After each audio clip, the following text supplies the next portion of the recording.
Hello students, so today our topic is FIR under section 154 CRPC. So the primary function of filing FIR is to record all the minute details and put the case into motion. So with FIR the case goes into motion and all the minute details comes into record. Usually a FIR is filed at a police station, but in special circumstances it can be filed at the residence of a person, which is mentioned under section 154 of itself.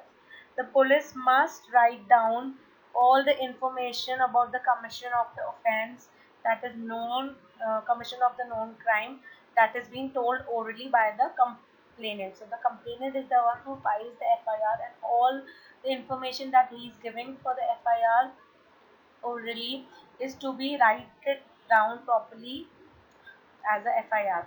As a person who provides or reports, it is your right to request that the information submitted by you to the police be read to you. So this information that is submitted is to be read to the person who is informing, who is complaining. Upon the recording the information by police, the individual providing the information must sign the report. So this person will sign the report, whoever is getting the information recorded. A complainant must verify that the information the police has recorded is according to the information that he or she is provided, and subsequently sign the report.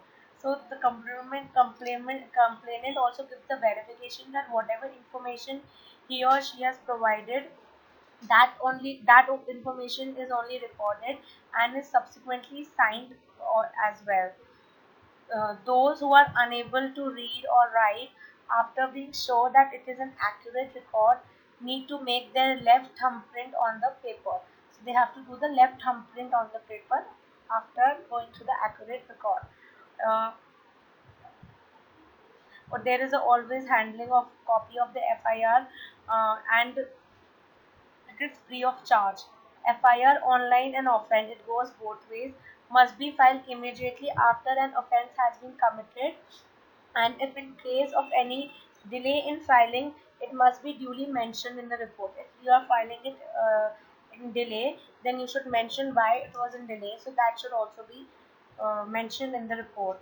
A constitution bench of the Supreme Court in the case Lalita Kumari versus Government of UPWP has given certain guidelines and held that according to section 154 of the CRPC, registration of FIR is compulsory where it discloses commission of an offence that is cognizable, and no preliminary inquiry is required in this situation.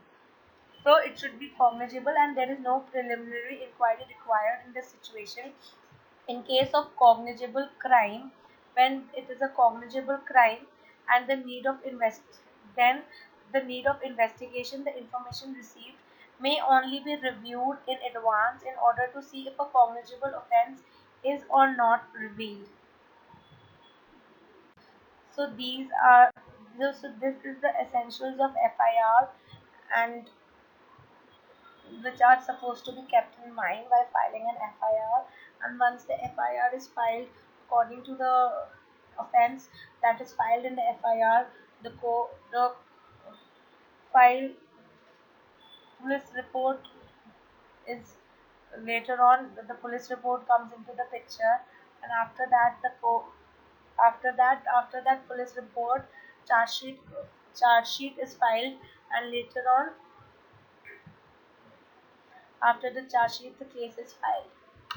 Thank you.